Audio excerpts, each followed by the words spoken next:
શ્રી વલ્લભ કન્યા કેળવણી મંડળ રાજકોટ સંસ્થાના સ્થાપના વર્ષ 1946 થી દીકરીઓના સર્વાંગી વિકાસ માટે અવિરતપણે કાર્યરત.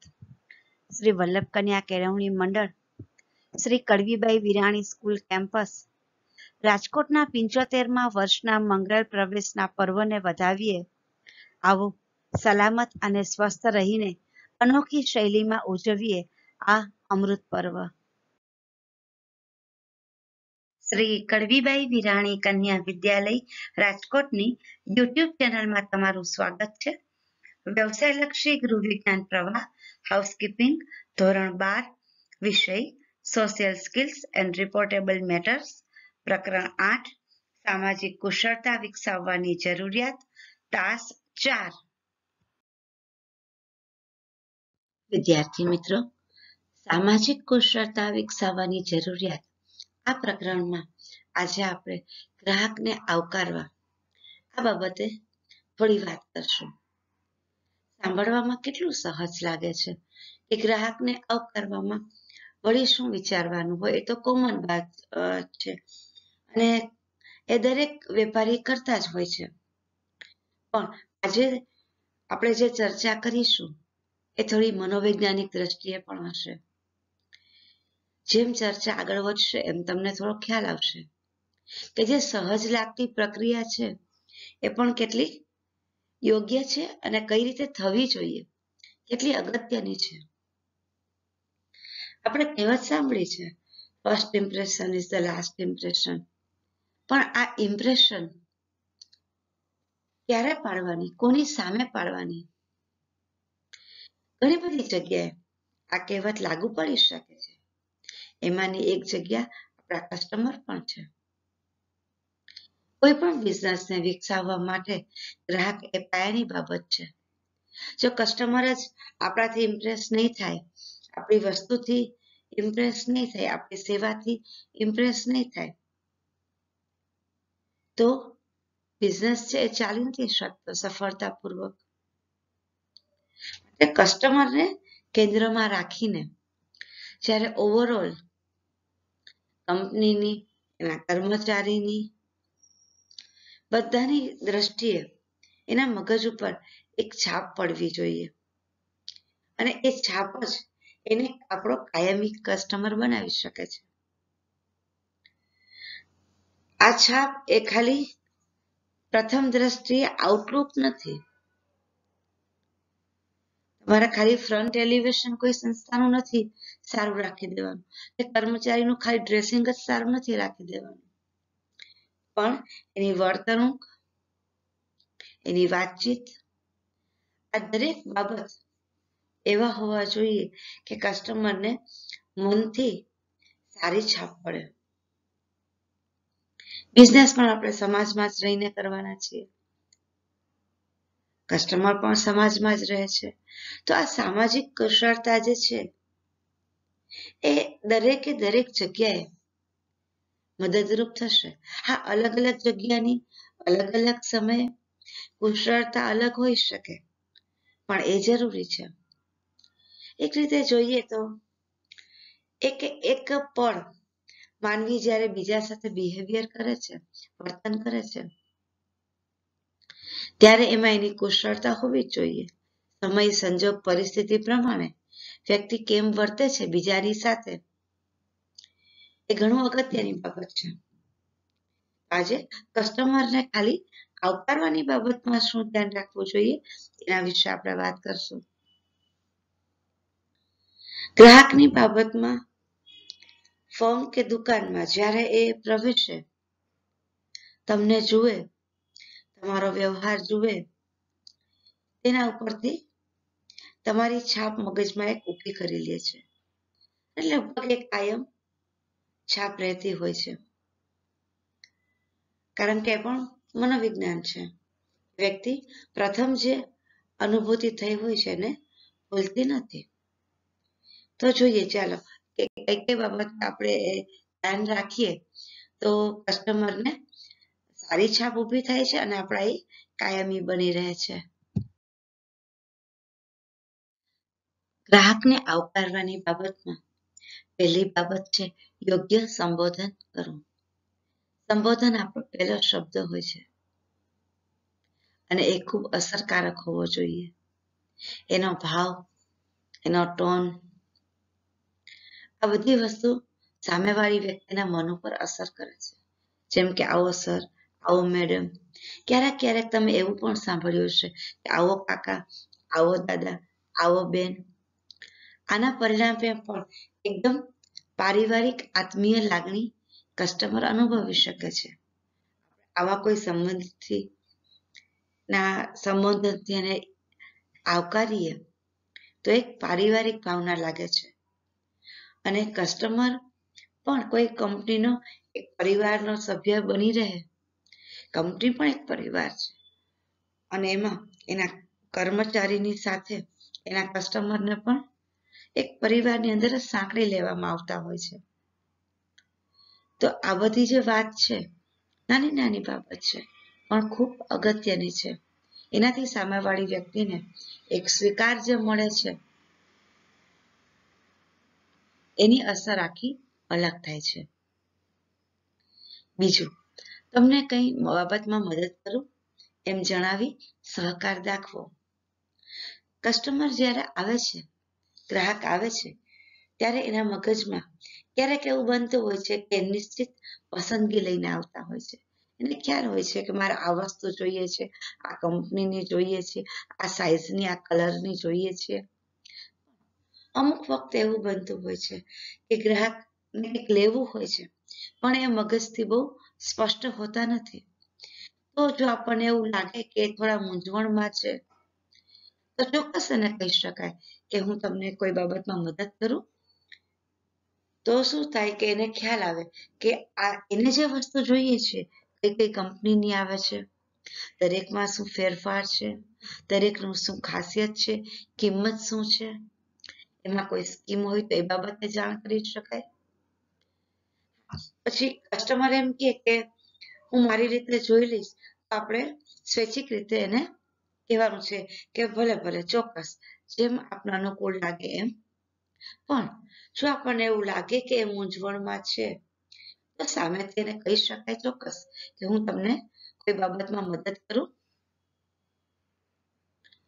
ત્રીજું, સંસ્થા આપણી જ છે, જરૂરી સેવા બતાવશો.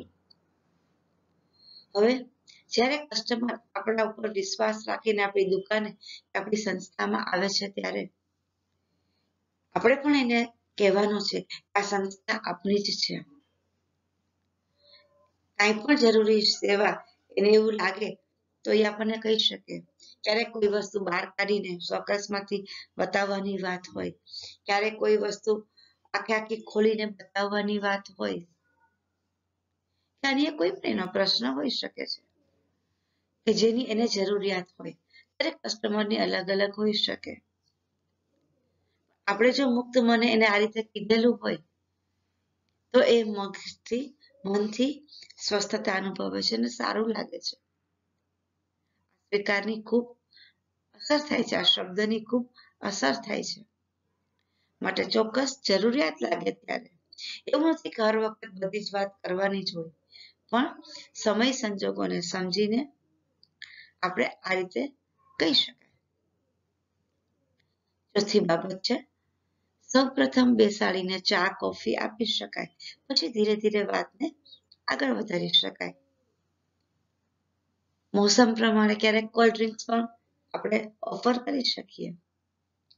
જ્યારે પણ ખૂબ મોટી ખરીદી કરવાને માટે કસ્ટમર આવ્યા હોય, લગ્નસરાની ખરીદી હોય કે સોનાની ખરીદી હોય કે એવી કોઈ પણ, તો આપણી સંસ્થા હોય કે જ્યાં કસ્ટમર લાખોની વસ્તુ લેવાના હોય કે હજારોમાં વસ્તુ લેવાના હોય ત્યારે અને ખૂબ ફરીને આવ્યા હોય તો આપણે એને આ રીતે વેલકમ ડ્રિંક છે એ ઓફર ચોક્કસ કરી શકે. એની પણ છાપ પડે છે. કસ્ટમર થોડો સ્વસ્થ થઈ જાય અને એને સારું લાગશે, એનો આવકાર એને વ્યવસ્થિત લાગશે તો એ નિરાંતે પસંદગી કરી શકશે.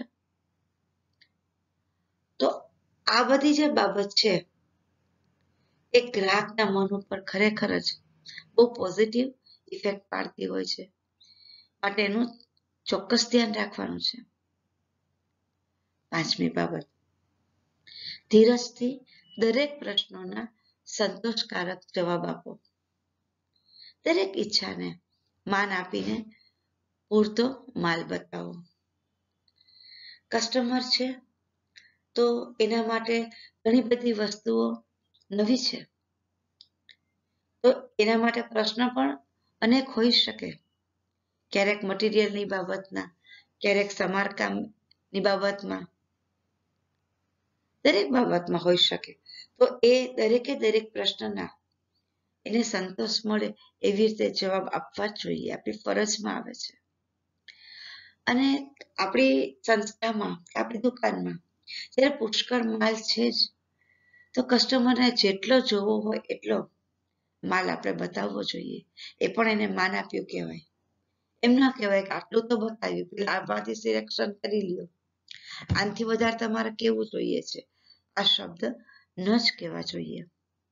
ક્યારેક ક્યારેક તમે જોયું હશે કે આવા શબ્દો વેપારીના મોઢામાંથી નીકળી જતા હોય છે, પણ એ અયોગ્ય છે. કસ્ટમરને એમ થવું જોઈએ કે મને જેટલું જોવું હતું એટલું પૂરતું મને બતાવેલ છે. આ જે ભાવના છે અને આ એને જે સિલેક્શન મળે છે એ ખૂબ અસર કરે છે. પરિણામે એ વારંવાર આવવાને માટે પ્રેરાય છે કે જ્યાં એને દરેક રીતનો એનો સ્વીકાર થાય છે, એના પ્રશ્નના જવાબ મળે છે, એને માન આપવામાં આવે છે. માટે આ દરેકે દરેક બાબતનું ધ્યાન રાખવાનું છે. છઠ્ઠી બાબત, તમારી જ દુકાન છે, નિરાંતે માલ જુઓ એમ પણ જણાવવું જોઈએ. દુકાન નાની હોય આપણી તો શું થયું, 3-4 કસ્ટમર સાથે આવી ગયા હોય તો પણ કોઈને આપણે ઉતાવળ કરવાની નથી.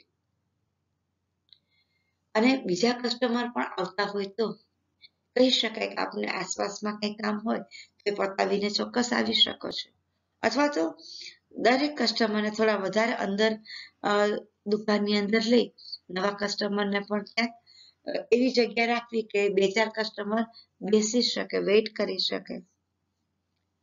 એ વસ્તુ પણ યોગ્ય છે, કારણ કે એ તમારું બિહેવિયર જોશે, અન્ય કસ્ટમર સાથે કઈ રીતે વર્તવામાં આવે છે.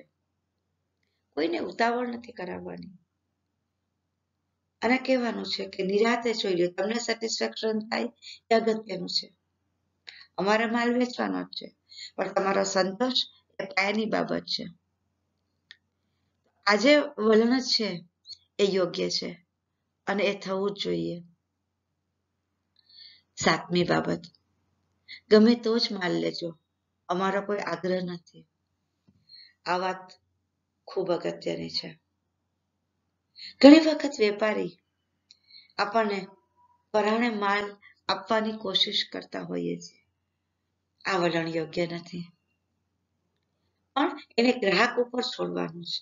આ વસ્તુના વખાણ કરી શકે, એની બાબતે જે કાંઈ એની પાસે નોલેજ હોય એ પ્રેઝન્ટ કરી શકે, પણ પરાણે લઈ જાઓ ને લઈ જાઓ, સૌથી સારું આ જ છે, આનાથી સારું માર્કેટમાં ક્યાંય નહીં મળે, આવા બધા વિધાનો છે એ યોગ્ય નથી. ગ્રાહક પણ અનેક જગ્યાએ ફરતો હોય છે, એને પણ ઘણી બધી ખબર હોય છે. તો આપણે છેલ્લી ચોઈસ છે એ કસ્ટમર ઉપર છોડવાની છે અને પરાણે આપણો માલ છે એને આપવાની કોશિશ કરવાની નથી. આઠમી બાબત છે, માલ લે કે ન લે છતાં પણ યોગ્ય વાક્યો અને સંબોધન સાથે વિદાય આપો અને દિલગીરી વ્યક્ત કરો કે અમે તમને સંતોષ નથી આપી શક્યા, ફરીથી જરૂર પધારજો. આ જે વસ્તુ છે એ કસ્ટમર ઉપર અત્યંત સારી અસર પાડે છે. ઘણી વખત બની શકે કે આપણી પાસે પણ પુષ્કળ માલ હોય, કસ્ટમરને બતાવ્યો પણ હોય, છતાં પણ એને પસંદ ન પડે, બની શકે. તો એના કારણે આપણા માલની ગુણવત્તા ઓછી છે એવું પણ નથી હોતું, પણ પસંદગી છે. તો એ બાબતને પણ સમજીને આપણે કસ્ટમરની પસંદગીને રિસ્પેક્ટ આપવાનું છે. એની કોઈ પણ બાબતના નિર્ણયને માન આપવાનું છે. ન લે કોઈ માલ તો પણ વાંધો નહીં, ફરીથી આવવાનું આપણે એને ચોક્કસ કહેવાનું છે. અને ઉલટાની દિલગીરી વ્યક્ત કરો કે તમારી પસંદગીનું અમે નથી આપી શક્યા. એ ચોક્કસ બીજી વખત આવશે અને ઓલું એનો પગ ભારે થઈ જાય કે બીજી વખત મારે કેમ આવવું. જો કસ્ટમર યોગ્ય રીતે વિદાય ન આપે કે બેન આવું તો આખી માર્કેટમાં ક્યાંય નથી, આનાથી સારું તમારે કેવું જોઈએ છે, મતલબ કસ્ટમરની પસંદગી એ આનાથી હાઈ હોય જ ન શકે એવું આપણે માનીએ છીએ, એવું એમાં દેખાય, પણ એવું થવા દેવાનું નથી. તો એના માટેનો રસ્તો આ છે કે એને યોગ્ય સંબોધન સાથે વિદાય આપો.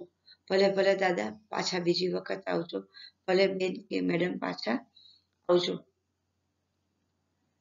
9મી બાબત, હિસાબમાં કે વસ્તુની આપલેમાં ક્યારેક ભૂલ જણાય તો દિલગીરી દર્શાવવી. કસ્ટમર અને વેપારી બંને માણસ છે. ક્યારેક ભૂલ થાય તો કોઈ વાત નથી. આપણાથી ભૂલ થઈ હોય તો પણ સ્વીકારવાના છીએ, કસ્ટમરથી ભૂલ થઈ હોય તો પણ આપણે એને સ્વીકારવાની છે, સહજતાથી લેવાની છે. આપણાથી થઈ હોય તો આપણે દિલગીરી વ્યક્ત કરી શકીએ, સોરી કહી શકીએ, કોઈ હિસાબમાં ટોટલમાં એ ભૂલ થઈ છે, વસ્તુની દેવામાં કોઈ એકાદી વસ્તુ રહી ગઈ હોય, ક્યારેક પેકિંગમાં ખૂબ મોટી ખરીદી હોય તો વિથ સોરી એને સ્વીકારવી છે. અને કસ્ટમરની હોય તો સહજતાથી સ્વીકારવી છે. હશે સર, હશે મેડમ, ઇટ્સ ઓકે કરીને આપણે કસ્ટમરને માન આપીને આ સંજોગ જે કંઈ ઊભા થયા હોય એને સહજ બનાવવાની કોશિશ કરવાની છે. 10મી બાબત, કાયમી ગ્રાહકને વર્ષને અંતે ભેટ આપી શકાય. ઘણા બધા કસ્ટમર એવા હોય છે કે જે અમુક નિશ્ચિત એની દુકાનો હોય છે ત્યાંથી જ શોપિંગ કરતા હોય છે. જો આપણને એમ ખ્યાલ આવે કે આપણા કાયમી કસ્ટમર છે, વર્ષમાં અનેક વખત આપણી સંસ્થામાં દુકાને મુલાકાત લે છે, તો ચોક્કસ એના આ ભાવને પણ આપણે સ્વીકારવો જોઈએ અને વર્ષને અંતે એટલે કે દિવાળી કે એવો કોઈ તહેવાર હોય ત્યારે એને એક યાદગારી રૂપે કોઈ ભેટ આપી શકાય. ભેટ નાની મોટી હોઈ શકે, પણ આપણે કસ્ટમરને યાદ કર્યા એ અગત્યની બાબત છે. તો આ બાબતે પણ ચોક્કસ વિચારી શકાય. 11મી બાબત, ગ્રાહકને આવકારવાને માટે કોઈ નિશાની કે સુવાક્ય આવકાર સૂચક મૂકો. આપણી સંસ્થામાં કે દુકાનમાં જ્યારે કોઈ કસ્ટમર આવે ત્યારે ગ્રાહકને લગતું કોઈ સરસ સુવાક્ય લખેલું હોય તો એ શબ્દોની પણ એના ઉપર માનસિક અસર ખૂબ થાય છે. અને દુકાનદાર જે સતત ત્યાં રહે છે એ અનેક વાર એને વાંચશે, એને પણ કસ્ટમર સાથે કઈ રીતે બિહેવ કરવાનું છે એ સતત મગજમાં રહેશે. બંનેને માટે આ વસ્તુ ખૂબ જરૂરી છે. બંનેની માનસિકતા યોગ્ય રહે એના માટે તો આમ પણ કરી શકાય, સુશોભન પણ લાગે અને સાથે એક અલગ પ્રકારની માનસિકતા પણ સર્જી શકે. 12મી બાબત, સેમ્પલની વસ્તુ ફ્રીમાં આપી શકાય. ઘણી વખત ઘણી બધી કંપનીઓના જે એજન્ટ્સ આવતા હોય છે એ લોકો સંસ્થામાં કે દુકાનમાં પોતાનો જે માલ હોય એના ઘણા બધા ફ્રી સેમ્પલ્સ આપી જતા હોય છે. તો વેપારીએ પણ અને સંસ્થાએ પણ કસ્ટમરને ફ્રી સેમ્પલ આપવા જોઈએ, કારણ કે આખરે તો વાપરવાની વસ્તુ એને છે. એ જ્યારે વાપરશે એને સામાન યોગ્ય લાગશે તો જ એ સામાન એ મોટી સંખ્યામાં અથવા તો વધુ માત્રામાં માંગશે. તો જે ફ્રી છે એ ફ્રી પેલા કસ્ટમર સુધી પહોંચે એ જરૂરી છે. તો આ વસ્તુ પણ એક અગત્યની બાબત સાબિત થઈ શકે છે. 13મી બાબત જોઈએ, નવી સ્કીમ કે વળતર સંબંધિત પેમ્પલેટ ગ્રાહકના ઘેર પહોંચાડી શકાય. ઘણી વખત કસ્ટમર વારંવાર આવતા હોય, કાયમી બની જતા હોય તો આપણી પાસે એના ફોન નંબર કે એડ્રેસ પણ હોય છે. તો આપણા ફર્મને લગતા કે કોઈ સામાનને લગતી નવી સ્કીમ આવી હોય કે આપણે કઈ વળતર અમુક સમય પૂરતું રાખ્યું હોય તો એ બાબતની જાણકારી દરેક કસ્ટમરને મળી જાય. ફોનથી મળે, પેમ્પલેટથી મળે. આજકાલ અનેક રસ્તાઓ છે. હવે તો મોબાઈલ ફોન થઈ ગયા છે.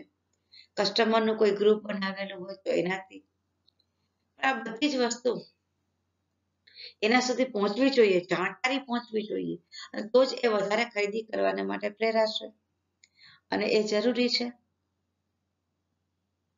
માટે આ જાણકારી પહોંચે એનું ધ્યાન પણ રાખવાનું છે.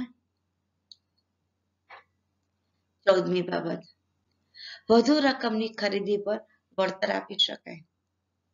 વળતર આખું વર્ષ ન હોય, સમજી શકાય એ વાત છે, પણ કસ્ટમર ક્યારેક એના ઘરે કોઈ પ્રસંગ હોય અને એ ખૂબ મોટી રકમની ખરીદી કરતા હોય ત્યારે આપણે એને ચોક્કસ સામેથી એ ન માગે તો પણ આપણને જેટલું પરવડે હોય એટલું પણ એને વળતર આપીએ તો એ પણ આપણા કસ્ટમરને કાયમી બનાવે છે. એના તરફ આપણે આત્મીયતાના ભાવ રાખીએ છીએ એવું એ અનુભવે છે, અને વારંવાર એને આપણી સંસ્થામાં આવવાના માટે પ્રેરે છે. તો આ વલણ પણ કેળવવું જોઈએ. 15મી બાબત છે, નમકીન કે કોઈ મીઠાઈ જેવી વસ્તુ ટેસ્ટ કરવાના માટે આપી શકાય. હવે જો શોપ કે ખાદ્ય પદાર્થને લગતી છે તો કસ્ટમર એક કે બે વસ્તુ લેવા આવ્યા હોય, સાથે સાથે નવી બીજી 3-4 વસ્તુ આપણે ટેસ્ટ કરવા આપીએ તો કસ્ટમરને કદાચ એ ભાવી જાય તો એ નવી વસ્તુઓમાંથી પણ એ બીજી 2-3 વસ્તુ ખરીદી જાય, એવું બની શકે અને આપણું વેચાણ વધી જાય. તો એનો આવકાર પણ સરસ મીઠો થઈ જાય, અને એને આપણે ભાવ સાથે બોલાવ્યા, નવી વસ્તુ ચખાડી, તો આ જે એક વર્તણૂક છે એ એક આત્મીયતા ઊભી કરે છે, જે જરૂરી છે.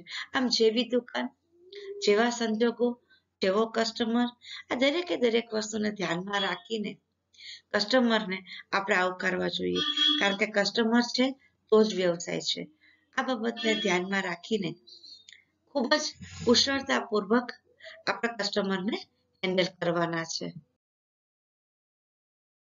સામાજિક કુશળતામાં હવે આપણે જે બાબતે ચર્ચા કરવાના છીએ એ પણ ખૂબ અગત્યની છે, અને એ છે ખાસ પરિસ્થિતિનો સામનો કરવો. વ્યક્તિ ક્યારેય પણ એવું નથી ઈચ્છતી કે એના બિઝનેસમાં કે એના જીવનમાં કંઈ અઘટિત બને, અસામાન્ય બને, દુઃખદાયક બને, નુકસાનકારક બને.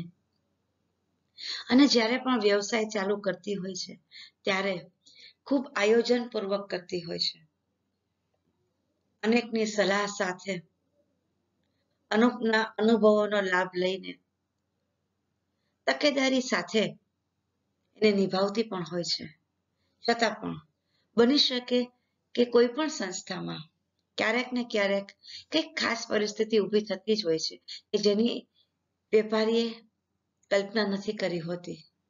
તો આ સમયે શું કરવું એ બહુ અગત્યની બાબત છે કે જ્યારે આયોજનથી વિપરીત એ સંજોગ એવા ઉત્પન્ન થાય છે, કારણ કે જ્યારે આવા સંજોગો આવે છે ત્યારે વ્યક્તિની ખરી જે કુશળતા છે એ સામે આવે છે. તો કેવી પરિસ્થિતિને આપણે ખાસ કહી શકીએ? તો સંસ્થામાં આગ લાગવી છે, ચોરી થવી છે, કોઈનું ખૂન થવું છે, ઘણી બધી બાબત હોઈ શકે સંસ્થાના પ્રકાર મુજબ. તો આવી બધી જ્યારે સમસ્યાઓ આવે ત્યારે પણ સૌથી તો પહેલું સ્વસ્થતા જાળવી રાખવાની છે, કારણ કે આપણે માનસિક રીતે સ્વસ્થતા જાળવીશું તો જ યોગ્ય નિર્ણય લઈ શકાશે. ગમે એવું આયોજન હોય તો પણ એક બાબત તો નિશ્ચિત છે કે દરેક સંજોગ આપણા હાથમાં હોતા નથી. ક્યારેક કોકની ભૂલના કારણે પણ આપણે અમુક પરિસ્થિતિનો સામનો કરવો પડતો હોય છે, અને એ બાબત આપણે માનસિક રીતે તૈયાર રહેવું જોઈએ. જે બાબતે ખાસ પરિસ્થિતિ ઉદ્ભવી શકે છે. દરેક બાબતના પણ ખાસ પાછા આપણે કરવા હોય તો ઉપાય અગાઉથી કરી શકાય બને એટલા. કારણ કે જ્યારે દુર્ઘટના ઘટે છે ત્યારે એનો પ્રમાણ અને પ્રકાર પણ ઘણી વખત આપણા હાથમાં હોતા નથી. ત્યારે આપણા વ્યક્તિત્વની, આપણી સામાજિક કુશળતાની ખરેખરી કસોટી થાય છે. ધારો કે આપણે આગની બાબત લઈએ તો એમાં એવું થઈ શકે કે અગ્નિ અવરોધક જે કઈ સાધનો મૂકવાના હોય સેફટી માટેના એ આપણે મુકાવી દઈએ. પછી આપણા સ્ટાફના જેટલા હોય એને એ વાપરતા પણ આવડે એ પણ જરૂરી છે. ઘણી વખત સેફટીની સામગ્રી હોય પણ જ્યારે ખરેખર જરૂરિયાત પડે તો સ્ટાફવાળા મૂંઝાતા હોય છે કારણ ઓપરેટ કઈ રીતે કરવાની એ પણ યોગ્ય નથી. સ્ટાફને પણ એ રીતે આપણે ટ્રેન કરવાનો છે કે એ જે કંઈ પણ સાધન સામગ્રી વસાવેલી છે, મૂકેલી છે, એને કઈ રીતે વાપરી શકાય તો એ ટ્રેનિંગ પણ આમાં આવી જશે. અમુક ખાસ પરિસ્થિતિઓમાં આપણે એને પહોંચી વળવાને માટેની યોજનાઓ ઘણી બધી હોય છે. વીમા યોજનાઓ હોય, કાનૂની જોગવાઈ કાંઈ હોય, સામાજિક જોગવાઈઓ કાંઈ હોય, તો દરેકની આપણને જાણકારી હોવી જોઈએ કે કઈ પ્રકારની સમસ્યા થાય તો આપણે કઈ સંસ્થાની કેટલા પ્રમાણમાં અને કઈ રીતે મદદ લઈ શકીએ એમ છીએ. જેથી કરીને અચાનક જ જ્યારે જરૂરિયાત ઊભી થાય ત્યારે વ્યક્તિ સ્વસ્થતાથી એ સંજોગોનો સામનો કરી એમાંથી સરળતાથી સામાન્ય સ્થિતિમાં પહોંચી શકે. કારણ કે વ્યવસાય છે એ પણ નિરંતર એકસરખી ગતિએ કાંઈ પણ ખાસ પરિસ્થિતિ વગર ચાલ્યો તો જ રહે એવું ન બને. કંઈક ને કંઈક સમસ્યા આવી શકે પણ આપણી પાસે જે જાણકારી છે એ પૂરતી હોવી જોઈએ. એ જાણકારીને કારણે જ આપણે એ સમસ્યામાંથી સરળતાથી બહાર નીકળી જઈ શકીએ છીએ. જ્યારે આપણે રોજિંદા બનાવોની જાણકારીની વાત કરતા હતા એમાં પણ આ આવી જશે કે જો આપણને અન્ય આપણા જેવી વ્યક્તિને બિઝનેસમાં જ્યારે કંઈ તકલીફ પડી હોય અને એ લોકોએ જે રીતે સામનો કર્યો હોય, જે જોગવાઈઓ ઉપલબ્ધ છે એનો જે રીતે ઉપયોગ કર્યો હોય એ દરેકની જો આપણને ખબર હોય તો આપણે પણ એનો યોગ્ય રીતે ઉપયોગ કરી શકીએ અને જે કંઈ પણ સંજોગ આવ્યા છે એને બહુ જ સહજતાથી એમાંથી સ્વીકારી અને એમાંથી બહાર નીકળી જઈએ, એના સહજતા સુધી પહોંચી શકીએ. કારણ કે ખોટો ગભરાટમાં ક્યારેક ખોટો નિર્ણય લેવાઈ શકે પણ જો આપણી પાસે પૂરતી જાણકારી હશે, પૂરતું આયોજન હશે આ દરેક બાબતનું તો એ ખૂબ ઉપયોગી સાબિત થઈ શકશે. અને આ દરેકને માટે પણ જરૂરી ટ્રેનિંગ સ્ટાફને આપવી જોઈએ કે આ પ્રકારના સંજોગ થાય જેટલા આપણા બિઝનેસને લગતા શક્ય હોય એ મુજબ ત્યારે સ્ટાફે કઈ રીતે બિહેવ કરવાનું છે. ટ્રેનિંગ ખૂબ અગત્યની છે જેથી કરીને દરેક વ્યક્તિ પોતાને સલામત અને સુરક્ષિત માનીને કાર્ય કરી શકે અને જરૂરિયાતના સમયે સ્વસ્થતાથી સામૂહિક ધોરણે પણ સહકારથી પરિસ્થિતિમાંથી બહાર નીકળી શકે. વ્યાપાર છે એ એકલા નથી થતો હોતો, સમૂહ હોય છે, દરેક અલગ અલગ પ્રકારનું કામ કરતા હોય છે અને એક સંસ્થા ચાલતી હોય છે ત્યારે દરેકની માનસિક સ્થિતિ, સહકારની ભાવના, દરેક વચ્ચે ટ્યુનિંગ આ બધી વસ્તુ જરૂરી છે. એ જો યોગ્ય હશે તો ગમે એવી મુશ્કેલી પરિસ્થિતિ હશે તેમાંથી લોકો એક સાથે સંપીને બહાર નીકળી જશે અને આ ખૂબ અગત્યની બાબત છે. આમ સામાજિક કુશળતાની બાબતમાં આ ખાસ પરિસ્થિતિનો સામનો કરવો એ પણ આવી જશે. આ તાસમાં આપણે આટલું જ રાખીએ છીએ. નવા તાસમાં આપણે વધુ આગળ વધીશું.